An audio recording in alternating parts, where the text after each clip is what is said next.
गांव की तंग और धूल भरी गलियों में, जहां शाम होते ही सन्नाटा फैल जाता है और सुबह होते ही जिंदगी फिर से भागने लगती है, वहीं एक छोटा सा ढाबा था जिसकी दीवारों पर समय की मार साफ दिखाई देती थी। उखड़ा हुआ पलस्तर, टूटी हुई लकड़ी की बेंच, काले पड़ चुके चूल्हे और धुएं से भरी छत, हर कोना एक कहानी सुनाता था। ये ढाबा सिर्फ ईंट और मिट्टी से नहीं बना था, ये बना था किसी के सपनों से, किसी की मजबूरी से और सबसे ज्यादा किसी की मेहनत से। और उस ढाबे का मालिक था मोहन, एक सीधा सादा, मेहनती और ईमानदार लड़का, जिसकी आंखों में बड़े सपने तो नहीं थे, लेकिन एक छोटी सी उम्मीद जरूर थी। उसकी दुनिया बस दो चीजों में सिमटी हुई थी, एक उसका ये छोटा सा ढाबा और दूसरी उसकी बीमार माँ, जिसके लिए वो हर दिन हर पल अपनी सारी ताकत झोंक देता था। मोहन हर सुबह सूरज निकलने से पहले ही उठ जाता। जब पूरा गांव गहरी नींद में होता, तब वो ठंडी हवा में कांपते हाथों से पानी भरता। उसकी हथेलियां सख्त हो चुकी थीं, उंगलियों पर जलने के पुराने निशान थे, लेकिन चेहरे पर कभी शिकन नहीं आई। वो चुपचाप सब्जियां काटता, चूल्हा जलाता और फिर उसी धुएं में अपने सपनों को भी सुलगाता रहता, क्योंकि उसकी एक ही ख्वाहिश थी, एक ही जिद थी कि किसी भी तरह वो पैसे जुटा सके और अपनी माँ का इलाज करा सके, चाहे इसके लिए उसे दिन रात खुद को ही क्यों न जलाना पड़े। मोहन बेटा, तू इतना मत थक, मैं ठीक हो जाऊंगी। नहीं माँ, आप बस ठीक हो जाओ, बाकी सब मैं संभाल लूंगा।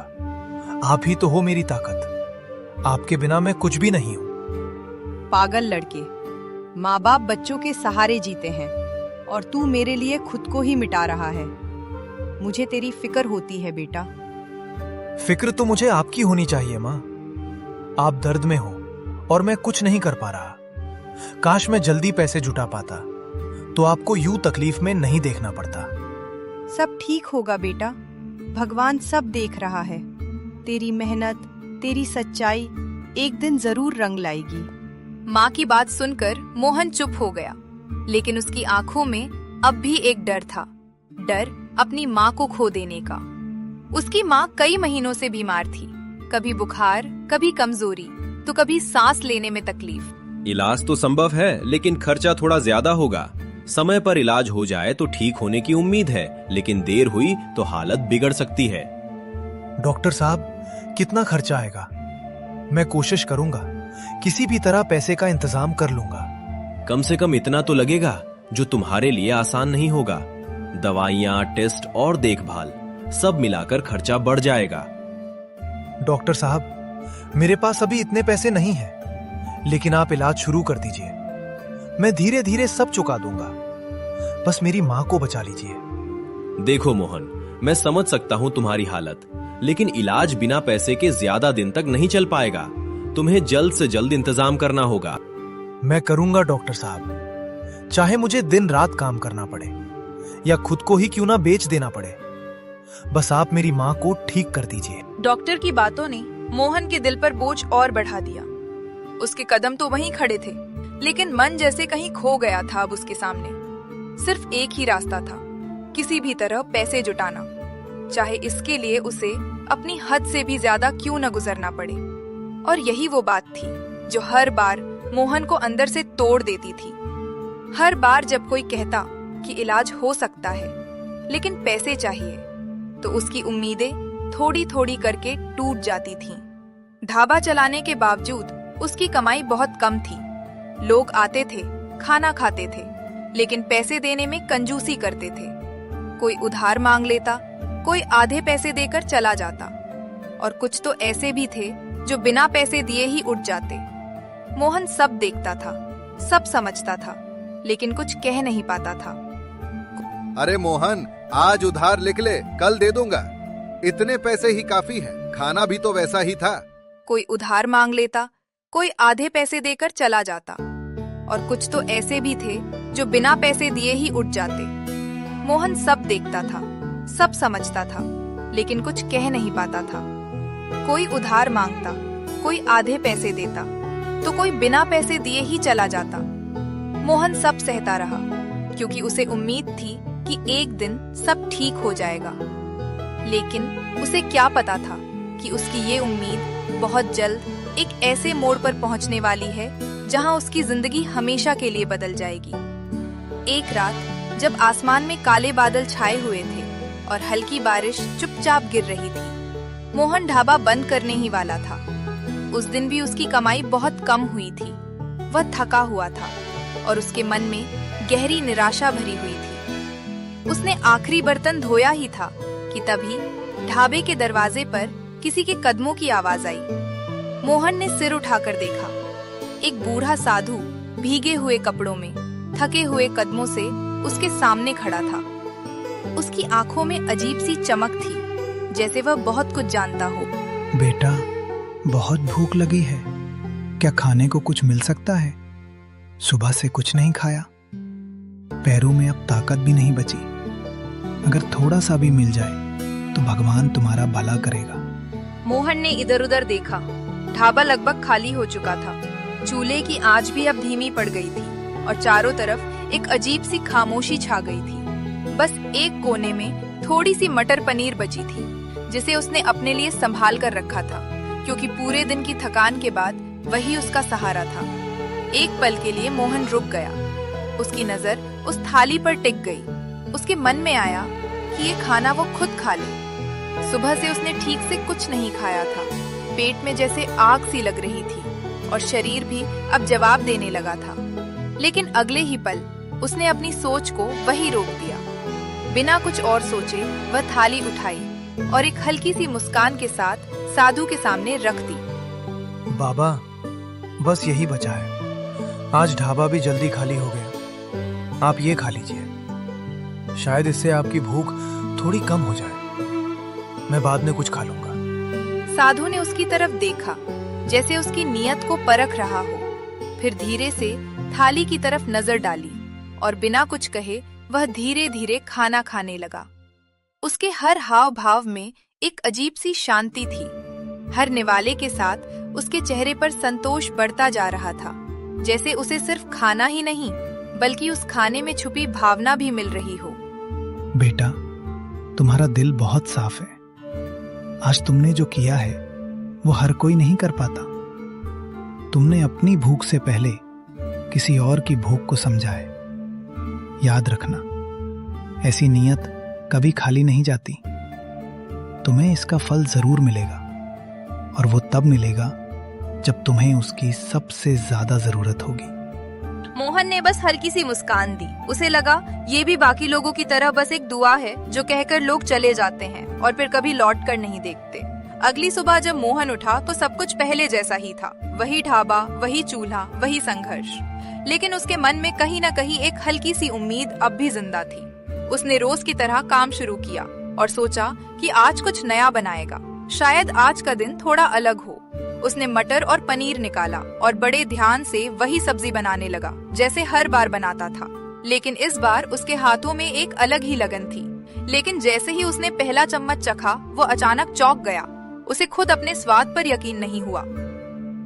ये कैसे हो सकता है? ये स्वाद इतना अलग कैसे हो गया?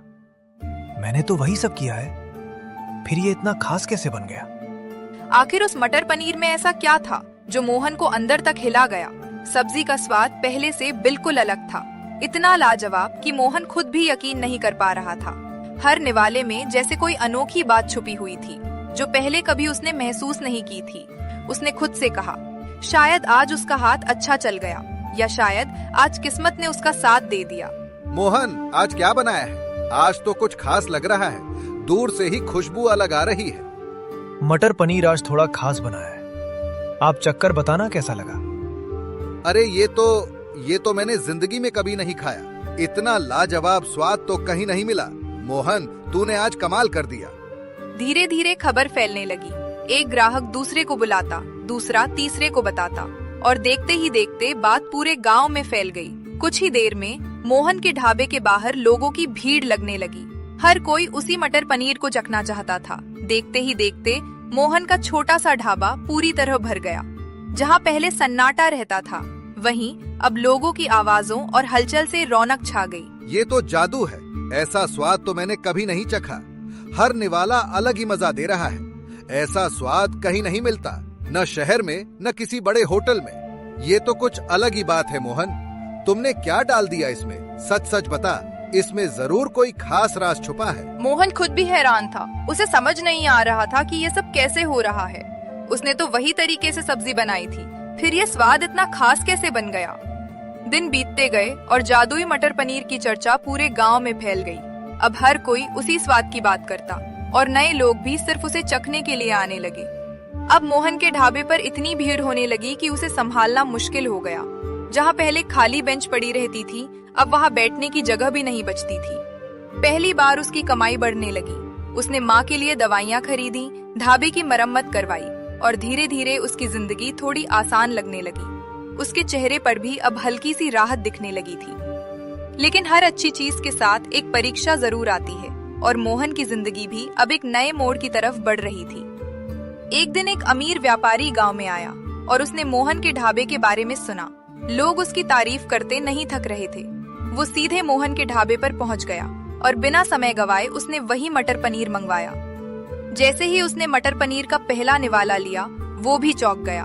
उसके चेहरे पर हैरानी साफ नजर आ रही थी, जैसे उसने ऐसा स्वाद पहले कभी महसूस ही नहीं किया हो। लड़के, ये स्वाद आम नहीं है, इसमें कुछ अलग है जो हर किसी के बस की बात नहीं। मैंने बड़े बड़े होटलों का खाना खाया है, लेकिन ऐसा स्वाद कहीं नहीं मिला। सच बता, इसमें क्या राज छुपा है?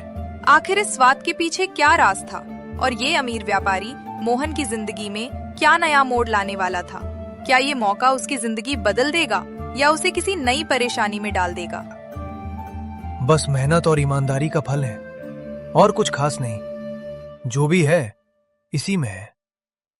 सीधी बात करो, इसकी रेसिपी बताओ। मैं तुम्हें इतना पैसा दूंगा कि तुम्हारी 7 पीढ़ियां बैठकर खाएंगी। तुम्हें कभी मेहनत करने की जरूरत नहीं पड़ेगी। बस मुझे इसका राज बता दो। मोहन के दिल की धड़कन तेज हो गई। उसे अपनी माँ याद आई, उसका इलाज, उसकी तकलीफ। उसकी आंखों के सामने माँ का दर्द घूमने लगा और वो अंदर ही अंदर टूटने लगा।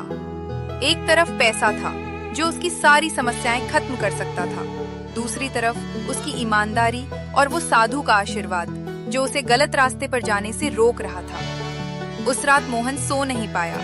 वह छत को देखता रहा, करवटें बदलता रहा और मन में एक ही सवाल घूमता रहा, क्या करूं?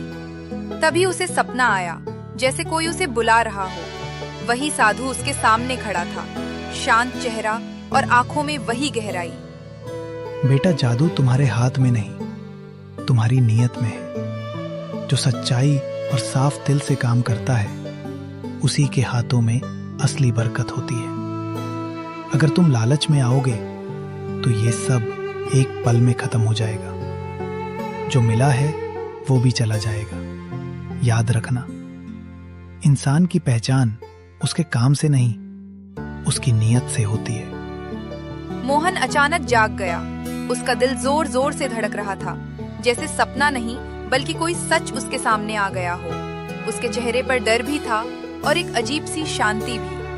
सुबह होते ही वो बिना देर किए सीधे व्यापारी के पास गया। उसके कदम तेज थे, लेकिन मन अब पूरी तरह साफ था और उसने हिम्मत जुटाकर कहा, माफ करना, मैं ये रेसिपी नहीं बेच सकता, चाहे इसके बदले मुझे कितना भी पैसा क्यों न मिले। मैं अपनी नीयत और ईमानदारी को नहीं बेच सकता। यही मेरी असली पहचान है। व्यापारी गुस्से में चला गया। उसके चेहरे पर नाराजगी साफ दिखाई दे रही थी, जैसे उसकी बात ठुकराना उसे बिल्कुल पसंद नहीं आया। मोहन ने राहत की सांस ली। उसे लगा उसने सही फैसला लिया है। लेकिन तभी कुछ अजीब हुआ, जिसकी उसने कभी उम्मीद नहीं की थी। जब उसने उस दिन मटर पनीर बनाया तो उसका स्वाद पहले जैसा नहीं था। न वो खुशबू थी, न वो जादू जैसा स्वाद। वो फिर से साधारण हो गया था, बिल्कुल पहले जैसा। मोहन समझ गया, जादू खत्म हो चुका है और उसके चेहरे पर एक पल के लिए सन्नाटा छा गया। वो कुछ पल के लिए चुप खड़ा रहा। उसके हाथ रुक गए और मन में डर घर करने लगा। उसे लगा अब सब खत्म हो जाएगा, लोग आना बंद कर देंगे और वो फिर से उसी गरीबी में लौट जाएगा जहां से उसने मुश्किल से निकलना शुरू किया था। लेकिन हुआ कुछ और, जो उसने सोचा भी नहीं था। उस दिन भी लोग आए, उन्होंने खाना खाया और वहीं बैठकर उससे बातें करने लगे जैसे पहले करते थे। आज स्वाद थोड़ा अलग है, पहले जैसा नहीं लग रहा, लेकिन फिर भी इसमें एक अपनापन है। एक ग्राहक ने कहा, लेकिन फिर भी यहाँ आकर जो सुकून मिलता है वो कहीं और नहीं मिलता। खाने से ज्यादा यहाँ अपनापन मिलता है। सालों बाद उसका वही छोटा सा ढाबा एक बड़े रेस्टोरेंट में बदल गया। जहाँ पहले कुछ लोग आते थे, अब वहाँ दूर दूर से लोग आने लगे। लोग दूर दूर से आते सिर्फ एक चीज के लिए, मोहन का दिल से बनाया हुआ खाना, जिसमें अब भी वही सच्चाई और अपनापन था। और जब भी कोई उससे पूछता, तुम्हारी सफलता का राज क्या है, मोहन बस मुस्कुरा देता और कहता, जादू रेसिपी में नहीं होता, जादू नियत में होता है। और अगर आपको भी ये कहानी पसंद आई हो तो वीडियो को लाइक जरूर करें।